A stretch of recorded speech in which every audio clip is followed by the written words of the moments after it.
Millets programme हुआ था राम भजन PG college चक थानाईपुर हंगलपुर मऊ में बीए फर्स्ट ईयर की छात्राओं के द्वारा, जिसका निर्देशन हमारे राम भजन पीजी कॉलेज के होम साइंस के डिपार्टमेंट और उनके सहयोगी असिस्टेंट प्रवक्ताओं के द्वारा किया गया था। इसमें मिलेट्स का मतलब मोटे अनाज, जिससे जो हमारी भारतीय परंपराओं में बहुत प्रचलित थे। जब गेहूँ की इतनी वैरायटियाँ और चावल की इतनी वैरायटियाँ नहीं थी और वेस्टर्न सोसाइटी के भोज्य पदार्थ नहीं थे, तब ऐसे मिलेट्स मोटे अनाजों को थोड़ा बहुत व्यक्ति खा के और बहुत ज़्यादा एनर्जाइज महसूस करते थे। उन्हीं मोटे अनाज जो आज के परंपरागत आज के आधुनिक समाज में भोज्य पदार्थ जो गायब हो चुके हैं, लगभग समाप्ति की तरफ है, उन्हीं को प्रोत्साहित करने के लिए हमारे महाविद्यालय में एक प्रोत्साहन का कार्यक्रम आयोजित किया गया, जिसमें छात्राएं विविध तरह के भोज्य पदार्थों का निर्माण किए और लोगों ने इसका स्वाद चखा।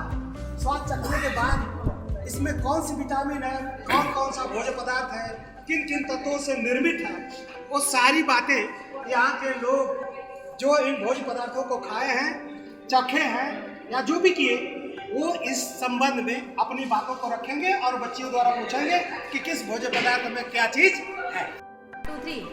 हमारे महाविद्यालय के बीएड विभाग के अध्यापक ये लाल बहादुर जी हैं।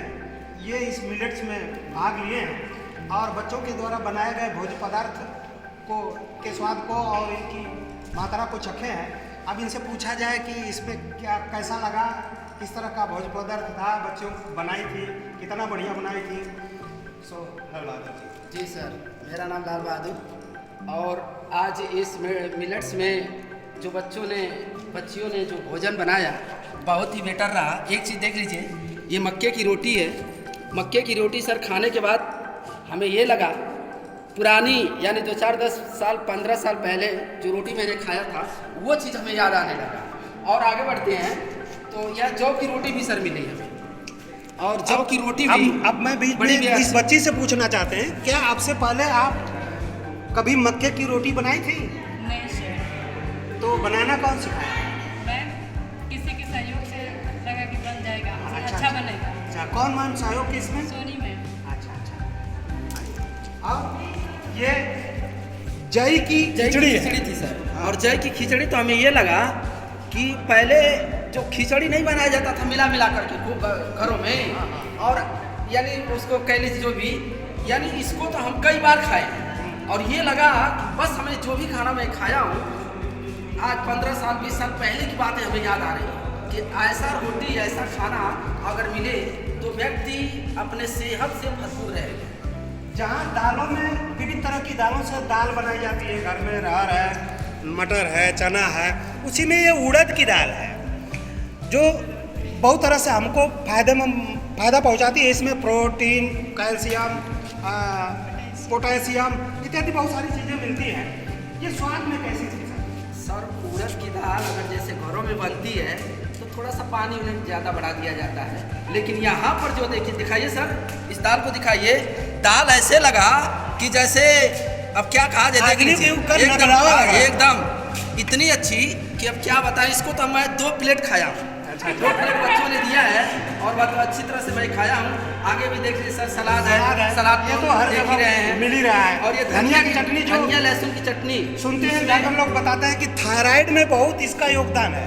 जिसको थायराइड है, धनिया की चटनी खाए तो थायराइड शायद समाप्त हो सकती है या बहुत मैच्योर हो, ये क्या बोलते हैं, समाप्त हो सकती है, जो इंग्लिश का वर्ड नहीं आ रहा है अभी दिमाग में। और सर सुनिए, ये धनिया की चटनी, लहसुन की चटनी, इसमें विटामिन ए भरपूर मिला हुआ है और इसको भी 2 बार मैंने लिया। यानी ये स्वाद लग रहा था कि अब क्या बताया जाए। अब इधर देखिए, अभी गर्मी की दोनों में सत्तू बहुत प्रचलित है। सत्तू, और भी सत्तू के मामले में बलिया जिला बड़ा प्रसिद्ध है। परंतु यहाँ सत्तू हर जगह हम लोग सत्तू खाए, लेकिन विविध तरह का सत्तू था। ये बच्चियाँ बनाई हैं मीठा सत्तू। ये मीठा सत्तू कैसे बनाया? चीनी डालकर ये भी ये सब मिला के बनाए आप? नमक वमक सब पड़ा है ना सर। एक चीज़ ये देख लीजिए, ये जो धनिया की चटनी बनी थी, धनिया की चटनी बनी थी, सील लोढ़ा जानते हैं ना, सील लोढ़ा पर पीसा गया है। अच्छा, ये मिक्सी की नहीं है? नहीं, मिक्सर नहीं है, वही तो कह रहा हूँ, ये सील लोढ़ा पर पीसा गया है। अब बच्चियों ने बड़ी मेहनत किया है, अब मेहनत करके पहले के जमाने में लोग सील लोढ़ा से पीसते थे, जिससे बाजुओं में और कमर में जितने भी रोग होते थे वो समाप्त हो जाते थे सील लोढ़ा से पीसने से। आज मिक्सी का जमाना आया, डाले टर से पीस गया। लेकिन ये पुरानी परंपराएं हैं, खाने के साथ साथ वर्जिश भी करवाती रहती हैं। और सर इधर आइए, ये जौ का सूप है, जौ का सूप यानी कि जौ का रस। और बड़ा ही ये सराहनीय रहा सर, बहुत अच्छा ही रहा। ये क्या चीज़ है? यही है, ये जौ का सूप जौ है। का सूप है, जौ का गाढ़ा सा लग रहा है, जैसे हम लोग जमाने में कढ़ी बनती थी पहले, वैसे ही जौ का सूप है, बहुत ही फायदेमंद है। और सर देखिए ये साटिका वगैरह। सर एक चीज देख लीजिए, इसमें फाइबर से एकदम भरपूर, रक्त से फाइबर रक्त से एकदम भरपूर है। इसमें शर्करा की मात्रा है, बहुत सारे चीजें हैं। और इस जो ब्लड वगैरह को साफ करता है। एकदम सर आपसे बता दूं, ऐसे अगर भोजन आज के ज़माने में, ये 2024 चल रहा है, 2024 में अगर ऐसे भोजन मिलने लगे तो लोग डॉक्टरों के पास जाना छोड़ देंगे। ये 100% है। और आगे देखिए सर, ये सत्तू नमकीन है, सत्तू की नमकीन जो बहुत ही काफी मात्रा में था। लग रहा है लोग जो स्वादिष्ट था तो इसे समाप्त कर दिए। जी जी जी। और ये छाछ है, जो परंपराओं में हमारे माता बहने, माता जी, दादी जी जो मट्ठा बनाती थी, दही के नीचे का दगरी बेच दिया करते थे लोग, और ऊपर सारी का जो मट्ठा बनाया जाता था, वही छछिया भर छाछ पर नाच नचावत है, वो छाछ है अब यहाँ आई है, जो बहुत ही अच्छी थी।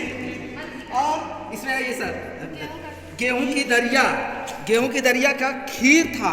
अच्छा खीर, अरे सर आज के ज़माने में एक चीज़ देख रहे हैं ना, घरों में जो खीर बनाई जा रही है आर्टिफिशियल, यहाँ पर बच्चों ने देखिए, इसमें आयरन की मात्रा है, स्टार्च की मात्रा है, प्रोटीन की मात्रा है, कैल्शियम की मात्रा, यानी मात्राओं से एकदम भरपूर इतना भरा हुआ है।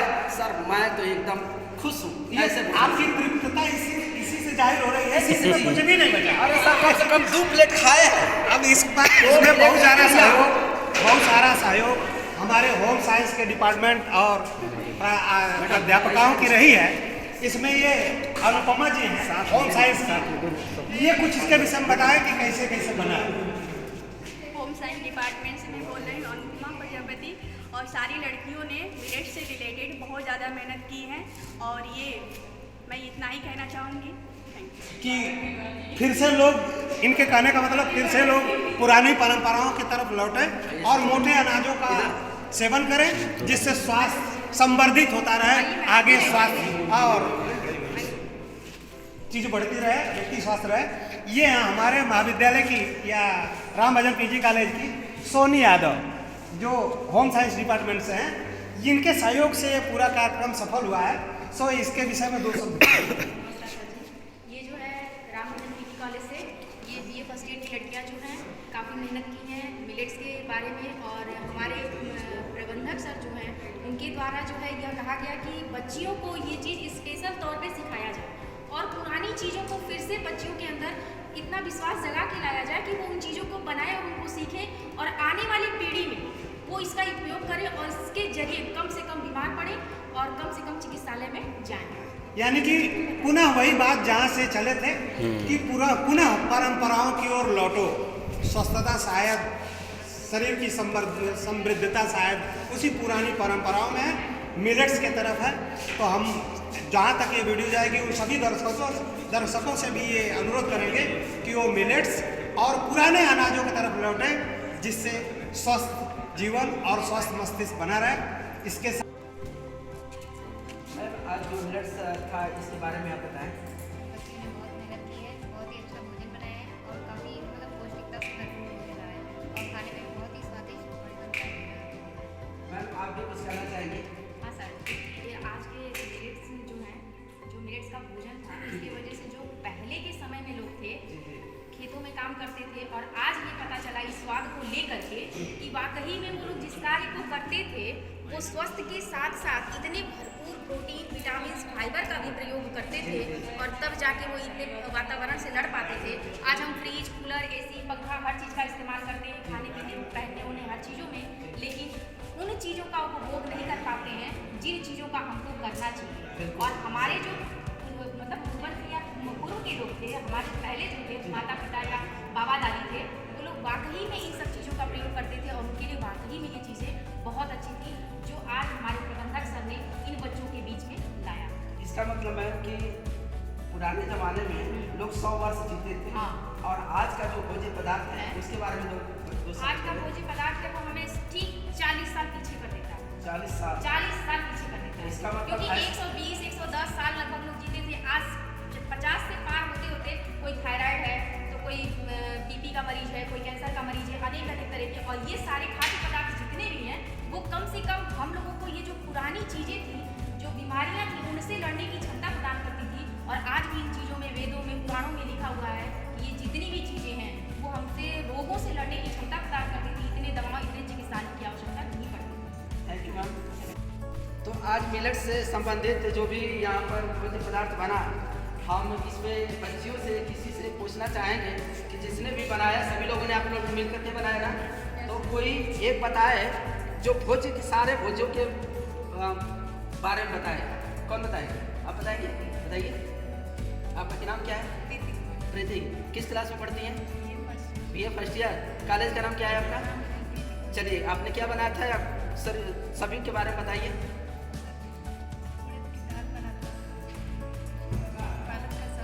ठीक। मतलब जैसे हमारे पूर्वजों के साथ वीडियो बनाया करते थे, लेकिन हाँ, हाँ। आज के समय में हम लोग सर, हमारे डायरेक्टर सर की वजह से जी, जी। हम लोग बनाए, आज महसूस किए कि हम लोग को पहले जो खाते थे वो बहुत स्वादिष्ट था। हाँ, हाँ। और उससे भी बहुत फायदेमंद भी है। हाँ।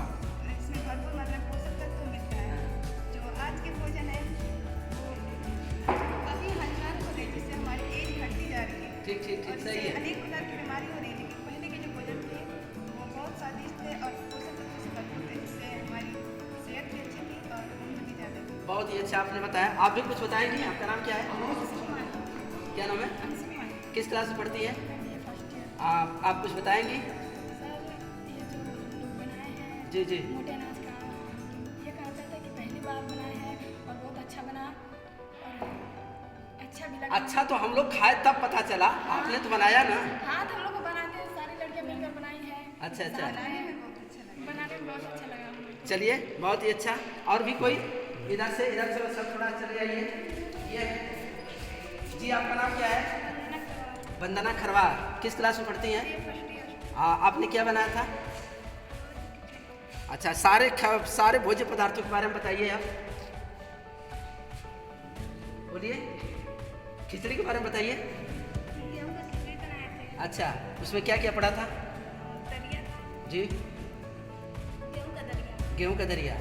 और चीनी, ठीक। हाँ, इलायची। आपने उसे चखा है? नहीं ना, लेकिन मैं चखा हूँ और बहुत ही अच्छा रहा। चलिए, धन्यवाद इसके लिए। इधर भी कोई? जी, आप बताइए, आपका नाम क्या है? प्रतिभा यादव। किस क्लास में पढ़ती है? आप सारे भोज्य पदार्थों के बारे में बताइए। सर सारे बच्चे हम लोग मिलकर बनाए थे। ऐसा बनाने का मौका हम लोग को मतलब कभी मिला नहीं था। पहली बार मिला पहली है। बार मिला है, क्योंकि हम लोग के मतलब मैम सोनी मैम भी बोली थी कि मतलब सब लोग आ रहे हैं तो बनेगा, तो हम लोग बोले ठीक है मैम, हम लोग बनाना मतलब बनाए तो नहीं है अब तक, लेकिन अब बना रहे हैं तो मैम बोली थी कि बनाइए, क्योंकि मोटा अनाज पहले के ज़माना में बनता था, इस समय तो नहीं बन रहा है। हम लोग बोले ठीक, लेकिन ये बहुत अच्छा लगा हम लोग को, मतलब ऐसा बनाने का मौका भी मिला था, पहली बार मिला है। अभी चलिए। बनाए नहीं थे। बहुत ही अच्छा। और इधर भी कोई? तो इधर से आप भी। नाम क्या है आपका? साधना राजभर। किस क्लास में पढ़ती हैं? आप सारे भोज्य पदार्थों के बारे में बताइए। सर मैंने तो मक्के की रोटी बनाई थी। अच्छा। पहली बार मैंने तो कभी देखा भी नहीं था, बस ठीक। सुना था कि मक्के की रोटी होती है, हाँ, हाँ। पर न बनाया था न खाया था। ठीक। आज पहली बार हमको लगा कि हम बना नहीं पाएंगे, लेकिन किसी के सहयोग से हमें यह लगा कि हम बना दिए। किनका आपने सहयोग लिया है? सोनी मैम का। सोनी मैम का। हाँ। अच्छा। हम लोग के पूर्वजों बताते थे कि बहुत ये लाभदायक है, पर हम लोग के समय मिलता नहीं है, न ठीक खाते हैं। ठीक सही है। यहाँ पे डायरेक्टर सर के सहयोग से मिला, हाँ। बनाए और खिलाए भी और खाएंगे भी। इसमें पूरी पौष्टिक के साथ भरा हुआ है। सब मिलाकर के सर यही कहना चाहेंगे कि जितने भी खाना यहाँ पर बना था बेटर रहा, और एकदम आज से 15-20 साल पहले की बात हमें याद आने लगी कि शायद सील बट्टा यानी लोढ़ा और पत्थर पर ये चटनियाँ जो पीसी जाती थी, और बहुत से सारे खाने बहुत अच्छा लगा। इसके लिए हम इन बच्चियों को धन्यवाद देते हैं कि आगे भी आप ऐसा प्रोग्राम इससे बेटर भी करके आप लोगों ने आप लोग करके दिखाएं। इसके लिए थैंक यू, धन्यवाद।